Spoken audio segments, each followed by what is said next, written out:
Chopra NEET PG information YouTube channel पर मैं हर्षाई चोपड़ा आपका हार्दिक स्वागत करता हूं। मेरे प्यारे डॉक्टर्स, आज इस वीडियो में हम पीजी की काउंसलिंग के बारे में बात करेंगे। इसके काउंसलिंग प्रोसेस के बारे में बात करेंगे। मैं आपको first round, second round, third round, stay vacancy round, इन सब की कंडीशन के बारे में बताऊंगा और काउंसलिंग प्रोसीजर के बारे में बताऊंगा, ताकि आपको किसी प्रकार की कोई प्रॉब्लम ना हो। साथ ही साथ मैं आपको ये भी बताऊंगा कि आपके रैंक पर आपको कौन सी कॉलेज, कौन सी ब्रांच में मिल सकती है और उसका कितना स्टाइपेंड रहेगा, क्या उसकी कट ऑफ रह सकती है, और लास्ट ये है कि कौन से स्टेट में कितना बॉन्ड है। इन सब के बारे में भी हम इस वीडियो में चर्चा करेंगे। आपको ये कैसे जानना है, इसके बारे में भी मैं आपको बताऊंगा। तो सबसे पहले हम काउंसलिंग प्रोसेस के बारे में बात कर लेते हैं। तो एमसीसी ने पीजी के लिए रिवाइज्ड इंफॉर्मेशन बुलेटिन जारी कर दिया है। तो आइए मैं आपको पूरा का पूरा काउंसलिंग प्रोसीजर बता देता हूं और साथ ही साथ इसकी कंडीशनें भी बता देता हूं। ऐसी कंडीशनें जो कहीं लिखी नहीं है, प्रैक्टिकल तौर पर भी मैं आपको बता देता हूं कि कौन से राउंड में क्या कंडीशन रहेगी यहां पर। तो सबसे पहले मैं आपको बताऊं कि देखो, एमसीसी के 4 राउंड होते हैं। First round, second round, third round और स्टे राउंड। इन चारों में फ्रेश रजिस्ट्रेशन होता है। अगर किसी कैंडिडेट ने एक बार रजिस्ट्रेशन कर दिया तो उसको बार बार रजिस्ट्रेशन करने की आवश्यकता नहीं है, अगर उसकी सिक्योरिटी मनी फॉरफिट नहीं होती है तो अगर किसी कैंडिडेट ने किसी एक राउंड में रजिस्ट्रेशन कर दिया तो उसको दोबारा से रजिस्ट्रेशन करने की जरूरत नहीं है। हर एक राउंड में फ्रेश रजिस्ट्रेशन होते हैं। अगर किसी कैंडिडेट ने कोई सी राउंड में रजिस्ट्रेशन नहीं किया है पहले, तो वो किसी भी राउंड में रजिस्ट्रेशन करके पार्टिसिपेट कर सकता है। चॉइस फिलिंग हर एक राउंड में होंगी, यानी कि हर एक राउंड में अगर आप सीट लेना चाहते हैं तो चॉइस फिलिंग हर एक राउंड में है। पहले वाले राउंड की चॉइस फिल आगे नल हो जाती है, वो कंसीडर नहीं होती हैं। तो सबसे पहले हम बात करते हैं फर्स्ट राउंड की। तो इस फ्लो चार्ट से मैं आपको पूरा काउंसलिंग का प्रोसेस समझा देता हूं कि कैसे कैसे आपको काउंसलिंग अटेंड करनी है। तो सबसे पहले फर्स्ट राउंड में अगर आप पार्टिसिपेट करना चाहते हैं तो आपको फर्स्ट राउंड में रजिस्ट्रेशन करना है। अगर आपने फर्स्ट राउंड में रजिस्ट्रेशन कर दिया है तो second round, third round, stay round, इनमें रजिस्ट्रेशन करने की आवश्यकता नहीं है। आप चॉइस फिल करके उनमें पार्टिसिपेट कर सकते हैं। तो आपको, अगर आप फर्स्ट राउंड में पार्टिसिपेट करना चाहते हैं तो फर्स्ट राउंड में आपको रजिस्ट्रेशन करना है और सिक्योरिटी मनी फिल करनी है। रजिस्ट्रेशन फीस भी फिल करनी है। आपको मैं लास्ट में बता दूंगा कि रजिस्ट्रेशन फीस कितनी है और सिक्योरिटी मनी कितनी है। तो ये सिक्योरिटी मनी और रजिस्ट्रेशन फीस पेड करने के बाद में आप रजिस्ट्रेशन कंप्लीट कर लेंगे। रजिस्ट्रेशन कंप्लीट करने के साथ ही आप चॉइस फिल कर देंगे। चॉइस फिल करने के बाद में फर्स्ट राउंड का अलॉटमेंट होगा। सीट अलॉटमेंट में आप जानते हैं कि दो ही कंडीशनें होती हैं। अगर आपको फर्स्ट राउंड में सीट अलॉट हो जाती है तो उसमें दो कंडीशनें हैं। एक कंडीशन ये है कि आप इसमें रिपोर्ट करना चाहें, आपकी मनपसंद की कॉलेज मिल गई तो रिपोर्ट करके अपग्रेड कर सकते हैं। अगर रिपोर्ट नहीं करना चाहते हैं आप तो इसमें फ्री एग्जिट का ऑप्शन है, यानी कि आपको कोई नुकसान नहीं है, आप इसमें फ्री एग्जिट ले सकते हैं। फ्री एग्जिट ले सकते हैं, आपको कुछ भी नहीं करना है। जैसे ही आपको सीट अलॉट हो जाती है आप चुप करके बैठे रहें। अगर आपको ये कॉलेज पसंद नहीं है तो डायरेक्ट सेकंड राउंड में जाके आपको चॉइस फिल करनी है वहां पर। तो अगर आपको फर्स्ट राउंड में फ्री एग्जिट लेना है तो कुछ भी नहीं करना, कोई भी आपको सीट अलॉट हो जाती है तो। अगर आपको फर्स्ट राउंड में सीट अलॉट हो गई, आप उसमें एडमिशन लेना चाहते हैं तो एडमिशन ले सकते हैं। आपको जो अलॉटेड कॉलेज है उसमें जाकर के एडमिशन फॉर्मेलिटीज पूरी करनी होगी, वहां फीस डिपॉजिट करनी होगी, ओरिजिनल डॉक्यूमेंट्स डिपॉजिट करना होगा और आपने वहां एडमिशन ले लेना है। अब आपके पास वहां भी दो ऑप्शन है। एक ऑप्शन ये है कि आप नेक्स्ट में अच्छी कॉलेज लेना चाहते हैं, अपग्रेड का ऑप्शन देना चाहते हैं, तो आप अपग्रेड का ऑप्शन देकर के आप सीधे सेकेंड राउंड में चॉइस फिल करेंगे, आपने एडमिशन फॉर्मेलिटीज पूरी करने के बाद। अगर आपको ये कॉलेज पसंद है, आप आगे अपग्रेडेशन नहीं करना चाहते हैं, तो आपको यहां अपग्रेडेशन के लिए नो का ऑप्शन देना है और आपको कंटिन्यू स्टडी करनी है इस अलॉटेड इंस्टीट्यूट में। आप काउंसलिंग के लिए यहीं बाहर हो जाएंगे, आगे आप पार्टिसिपेट नहीं कर पाएंगे। अब मैं आपको एक बात यहां बता देता हूं जो कहीं लिखी हुई भी नहीं है और कोई आपको बताएगा भी नहीं। अगर आप फर्स्ट राउंड में अपग्रेड का ऑप्शन देते हैं, फर्स्ट राउंड में अपग्रेड का ऑप्शन देते हैं, सेकंड राउंड में चॉइस फिल करके आपकी कॉलेज अपग्रेड नहीं होती है, तो आप थर्ड राउंड में भी अपग्रेड करवा सकते हैं। आपको एक ही बार फर्स्ट राउंड की ज्वाइनिंग के टाइम में अपग्रेड का ऑप्शन देना है। सेकंड राउंड में आपका अपग्रेड नहीं होता है तो थर्ड राउंड में भी आप अपग्रेड करवा सकते हैं उस कॉलेज को। तो अगर आपने यहां अपग्रेड का ऑप्शन दिया है तो आप चॉइस फिलिंग करेंगे सेकेंड राउंड में जाकर के। अगर दूसरी कंडीशन ये है कि आपको सीट अलॉट नहीं होती है फर्स्ट राउंड में, तो डायरेक्ट आप जाकर के दूसरे राउंड में चॉइस फिलिंग करेंगे। आप दूसरे राउंड में चॉइस फिलिंग करेंगे, आपको रजिस्ट्रेशन की आवश्यकता नहीं है, यहां पर डायरेक्ट चॉइस फिलिंग करेंगे। तो सेकंड राउंड में कौन कौन से कैंडिडेट चॉइस फिलिंग करेंगे? सेकंड राउंड में एक तो जिनको कॉलेज नहीं मिली है, फर्स्ट राउंड में कोई कॉलेज अलॉट नहीं हुई है, वो डायरेक्ट सेकंड राउंड में चॉइस फिलिंग करेंगे। दूसरे कैंडिडेट वो जो अपग्रेड करना चाहते हैं, फर्स्ट राउंड की कॉलेज उन्होंने ज्वाइन कर ली है और अपग्रेड करना चाहते हैं, तो वो डायरेक्ट सेकंड राउंड में जाकर के कॉलेज रिपोर्ट करने के बाद में सेकंड राउंड की चॉइस फिल करेंगे। तो ये दो प्रकार के कैंडिडेट यहाँ चॉइस फिल करेंगे। तीसरे वो कैंडिडेट भी यहाँ चॉइस फिलिंग करेंगे जिन्होंने फर्स्ट राउंड में रजिस्ट्रेशन नहीं किया है, तो सेकंड राउंड में रजिस्ट्रेशन करके वो चॉइस फिल कर सकते हैं। तो ये फर्स्ट राउंड की कार्रवाई कंप्लीट हो जाती है यहां पर। अब बात करेंगे हम सेकंड राउंड की। तो सेकंड राउंड में कौन कौन से कैंडिडेट पार्टिसिपेट कर सकते हैं, मैंने बताया आपको। एक तो फ्रेश कैंडिडेट जिन्होंने अभी तक रजिस्ट्रेशन नहीं किया फर्स्ट राउंड के लिए, वो सेकंड राउंड में रजिस्ट्रेशन करके चॉइस फिल करेंगे। एक वो जो फर्स्ट राउंड में जिनको सीट नहीं मिली है, वो सेकंड राउंड में चॉइस फिलिंग करेंगे, रजिस्ट्रेशन उनको करने की आवश्यकता नहीं है। वो कैंडिडेट जिन्होंने अपग्रेड का ऑप्शन दिया है फर्स्ट राउंड कॉलेज ज्वाइन करके, वो यहाँ चॉइस फिल करेंगे। तो सेकंड राउंड में चॉइस फिल कर देंगे। इसके बाद में सेकंड राउंड का सीट अलॉटमेंट होगा। सीट अलॉटमेंट होने के बाद में वो दो कंडीशनें होती हैं। सीट अगर आपको मिल जाती है तो यहां पर आप कॉलेज में ज्वाइन करके अपग्रेड का ऑप्शन दे देंगे। अगर आपको सीट अलॉट हो जाती है तो आप कॉलेज में जाएंगे, वहां रिपोर्ट करेंगे और वहां रिपोर्ट करने के बाद में अगर आप अपग्रेड करना चाहते हैं इस सीट को, तो अपग्रेड का ऑप्शन दे देंगे। अगर आप इसमें कंटिन्यू स्टडी करना चाहते हैं, आगे अपग्रेड नहीं करना चाहते, तो अपग्रेड का ऑप्शन देने की आपको कोई आवश्यकता नहीं है। और आप यहाँ उस कॉलेज को ज्वाइन करने के बाद में यहाँ आपको इसी में आगे स्टडी करनी है, आप आगे की काउंसलिंग के लिए इलिजिबल नहीं रहेंगे। तो यहाँ दो कंडीशनें हो गई। एक तो आपने सिक्योरिटी मनी जो आपकी डिपॉजिट है, वो सिक्योरिटी मनी फॉरफिट हुए बिना ही आप यहाँ कॉलेज ज्वाइन करेंगे और यहाँ एडमिशन फॉर्मेलिटीज पूरी करेंगे और आगे अगर स्टडी नहीं करना चाहते तो अपग्रेड का ऑप्शन नहीं देंगे। अगर आप थर्ड राउंड में अपग्रेड करना चाहते हैं तो यहाँ थर्ड राउंड में अपग्रेड करेंगे और डायरेक्ट थर्ड राउंड में चॉइस फिलिंग करेंगे यहाँ पर। अब दूसरी बात यह है कि आपको यहाँ सीट अलॉट हो गई और यहां उस सीट को आप ज्वाइन नहीं करना चाहते सेकंड राउंड में, तो कोई दिक्कत नहीं है, आपकी सिक्योरिटी मनी फॉरफिट हो जाएगी, लेकिन आप आगे के राउंड के लिए एलिजिबल रहेंगे। फिर से बता देता हूं, अगर आपको सीट अलॉट हो गई, आप उसको ज्वाइन नहीं करना चाहते, तो आपको कुछ नहीं करना है, आपकी सिक्योरिटी मनी यहाँ फॉरफिट हो जाएगी, लेकिन आप अगले राउंड में पार्टिसिपेट कर सकते हैं, स्टेट में भी पार्टिसिपेट कर सकते हैं, लेकिन आपको थर्ड राउंड में फिर से रजिस्ट्रेशन करना है और फिर से सिक्योरिटी मनी फिल करनी है। तो ये तो हो गई सेकंड राउंड की सीट अलॉट होने की कंडीशन में। अगर आपको सेकंड राउंड में सीट अलॉट नहीं होती है, जो कॉलेज आपने फिल किए थे उनमें कॉलेज आपको नहीं मिलता है, तो आप थर्ड राउंड में जाकर के आप डायरेक्ट चॉइस फिल करेंगे। यहां पर अगर आपको यहां पर सीट नहीं मिलती है तो तीसरे राउंड में आपको चॉइस फिल करनी है। अब तीसरे राउंड में चॉइस फिल के लिए कौन कौन से कैंडिडेट यहां आएंगे, यानी कि तीसरे राउंड में कौन कौन से कैंडिडेट यहां चॉइस फिल कर सकते हैं। तो वो कैंडिडेट जो फ्रेश रजिस्ट्रेशन कर रहे हैं, यानी कि फर्स्ट और सेकंड राउंड में जिन्होंने रजिस्ट्रेशन नहीं किया है, वो तीसरे राउंड में यहाँ रजिस्ट्रेशन करके चॉइस फिल करेंगे।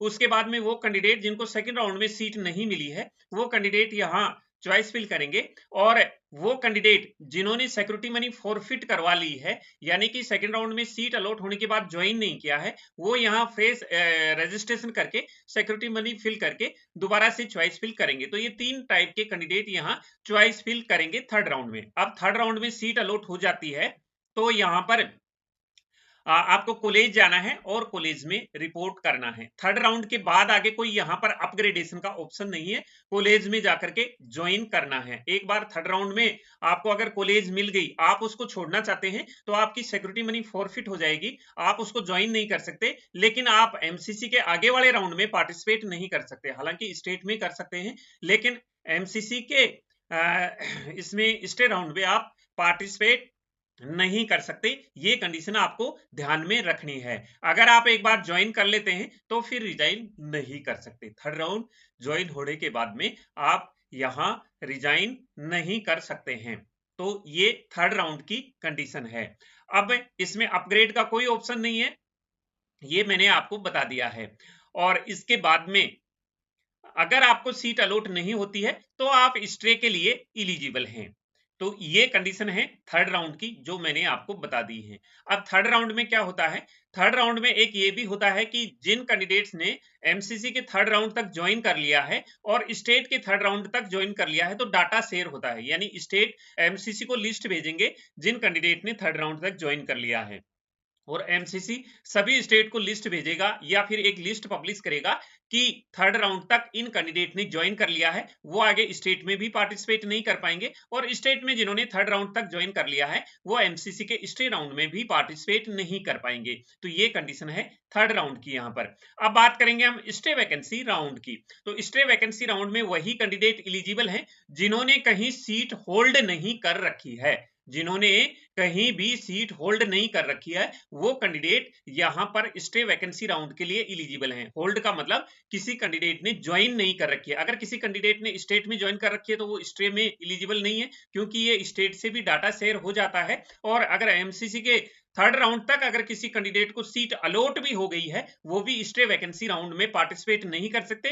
फर्स्ट और सेकंड और थर्ड राउंड के ज्वाइंट कैंडिडेट भी यहाँ पार्टिसिपेट नहीं कर सकते, स्टेट के ज्वाइंट कैंडिडेट भी यहाँ पार्टिसिपेट नहीं कर सकते। अगर मैं आपको एक बात और यहाँ बता देता हूं जो कहीं लिखी हुई नहीं है, वो बाद में एमसीसी की तरफ से नोटिस डाला जाएगा। इसमें अगर किसी कैंडिडेट्स ने ऑल इंडिया में अगर स्टे राउंड में उनको सीट अलॉट हो जाती है, स्टे राउंड में सीट अलॉट भी हो जाती है तो वो स्टेट के स्टे राउंड में पार्टिसिपेट नहीं कर सकते, उनको स्टेट के स्टे राउंड से विदाउट कर दिया जाएगा।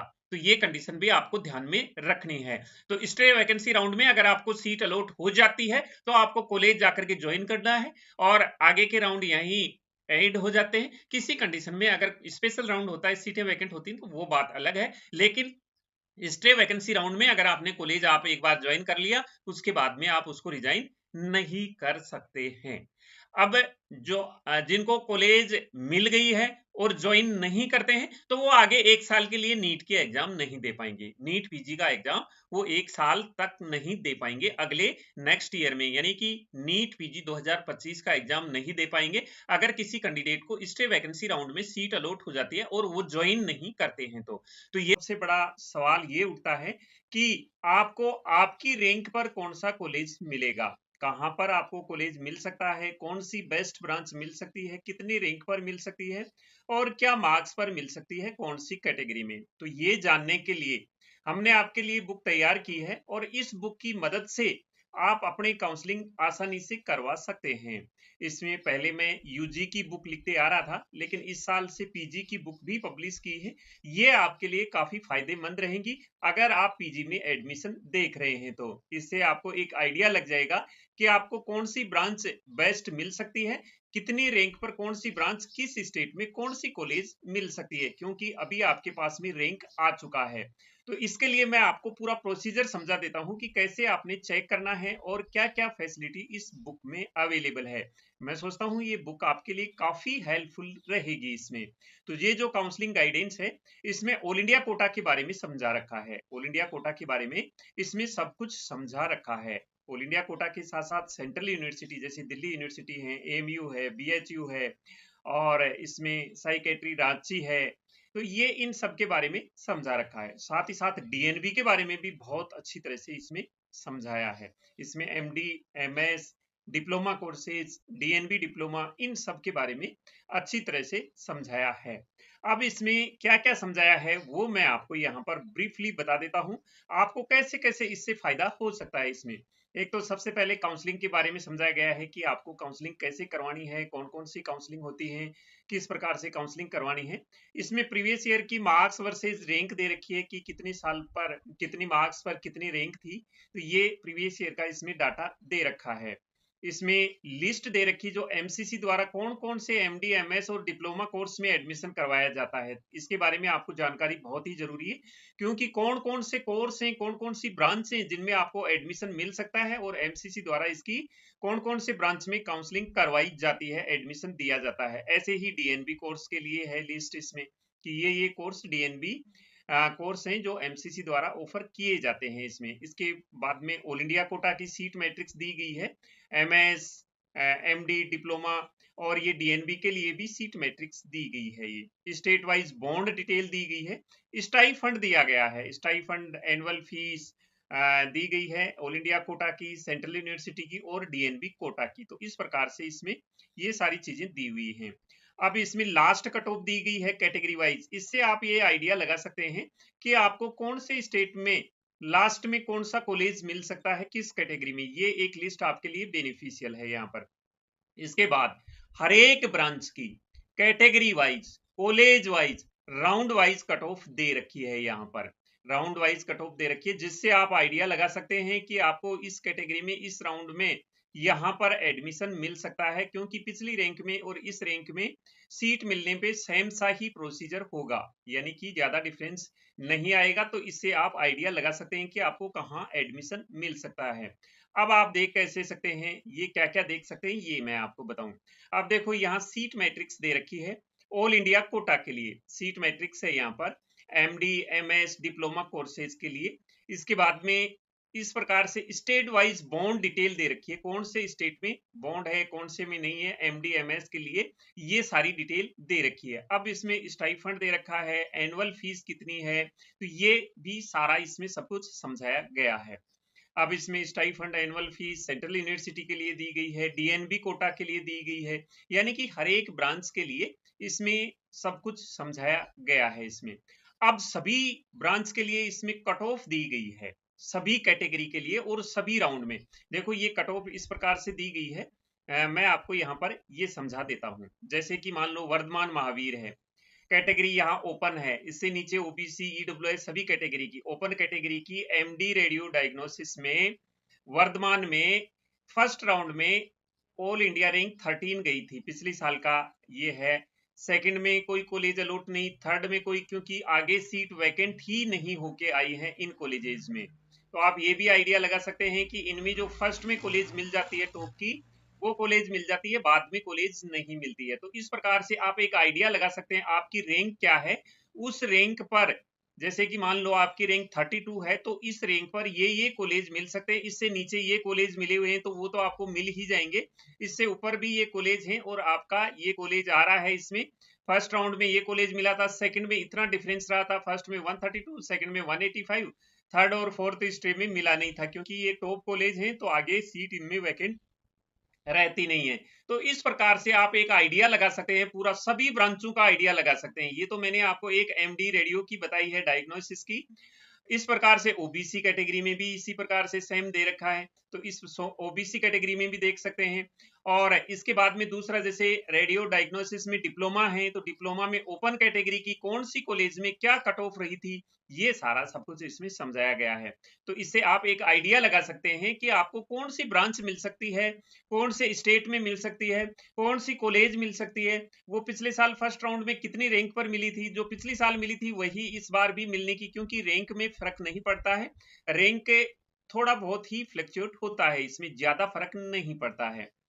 अब जैसे कि मान लो मैंने यहाँ डिप्लोमा रेडियो डायग्नोसिस का ओपन कैटेगरी का बताया है, यहाँ पर ओपन कैटेगरी की ये कट ऑफ डीएनबी कोटा के लिए है, ये डिप्लोमा कोर्सेज के लिए है। तो इस प्रकार से आप इसमें देख सकते हैं, एक पूरा कैलकुलेशन निकाल सकते हैं, एक व्हाइट पेज पर लिख सकते हैं आपकी मेरे को इन ब्रांच में ये कॉलेज मिल सकती है। ये बुक आपके लिए काफी बेनिफिशियरी शामिल होगी इसमें। अब इसमें पीडियाट्रिक्स में देखते हैं हम ओबीसी कैटेगरी में, इसी प्रकार से इसमें भी सारा समझाया गया है, first round, second round, third round. तो ये मैं आपको एक एग्जांपल दे रहा हूं, बाकी इस बुक में बहुत कुछ है। आपको डीएनबी कोटा में देखना है, आपको ऑर्थो में देखना है, ओपन कैटेगरी में कौन सी रैंक पर कौन सा कॉलेज मिला हुआ है। ये बुक मैंने बड़ी मेहनत से बनाई है दोस्तों, और एक ही जगह आपको सब कुछ मिल रहा है। कहने का मतलब आपको सारे राउंड एक ही जगह मिल रहे हैं, कैटेगरी एक ही कैटेगरी में कौन से कॉलेज में क्या कट ऑफ रही है। जैसे कि डिप्लोमा है टीबी एंड चेस्ट इसमें है, फैमिली मेडिसिन में है, तो ये सारी की सारी कट ऑफ दी गई है, जिससे आप एक आइडिया लगा सकते हैं। जैसे MCS neuro surgery 6 year course है और डायरेक्ट 6 ईयर न्यूरो सर्जरी का इसमें ओपन कैटेगरी में ही सीट होती है, तो ये सारा सब कुछ इसमें समझाया गया है। तो कट ऑफ से आप एक आइडिया लगा सकते हैं कि आपको कौन सी कॉलेज मिल सकती है, कौन सी कैटेगरी में, कौन से स्टेट में कौन सी ब्रांच मिल सकती है, जिसकी फीस क्या होगी, ये सारा सब कुछ समझा दिया है, जिससे आप पूरा एक आइडिया लगा सकते हैं इस बुक से।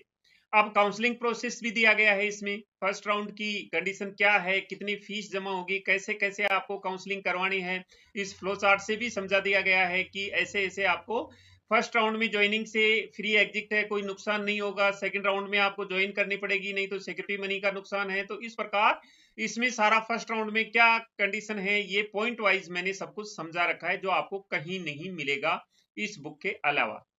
जो मैं यूजी की बुक लिखता था वो स्टूडेंट के काफी हेल्पफुल रहती थी। इसी विचार काफी स्टूडेंट का मेरे पास में ऐसे कमेंट्स आ रहे थे, क्योंकि 2016 से मेरे साथ बच्चे जुड़े हुए हैं, तो उनका अभी एमबीबीएस कंप्लीट हो गया है, वो पीजी के एडमिशन सर्च कर रहे हैं, तो उनके लिए ये बुक काफी हेल्पफुल रहेगी। और उन्होंने मेरे को कमेंट्स लिख के काफी बार बोला है कि सर जिस प्रकार से आप यूजी की बुक लिख रहे हैं, इस प्रकार से पीजी की बुक भी पब्लिश कीजिए ताकि हमारे को फायदा हो सके। अब इसको डाउनलोड करने के लिए आप इस वीडियो के डिस्क्रिप्शन बॉक्स से डाउनलोड कर सकते हैं। जैसे ही मोर पर क्लिक करेंगे आपको इन बुक्स का लिंक मिल जाएगा यहाँ पर।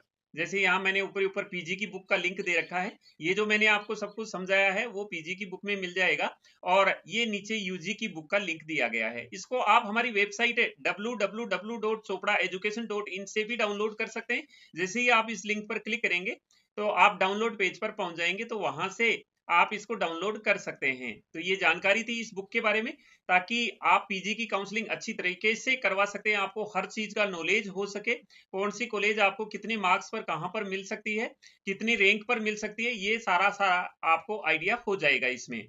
तो बाकी अपडेट्स के साथ में आपसे फिर से मुलाकात होगी। जैसे ही काउंसलिंग स्टार्ट हो जाएगी मैं आपको इन्फॉर्म कर दूंगा। तो मिलेंगे नई अपडेट के साथ, नए वीडियो में आपसे फिर से मुलाकात होगी। तब तक मैं हर्षाई चोपड़ा आपसे लेता हूं विदा। जय हिंद।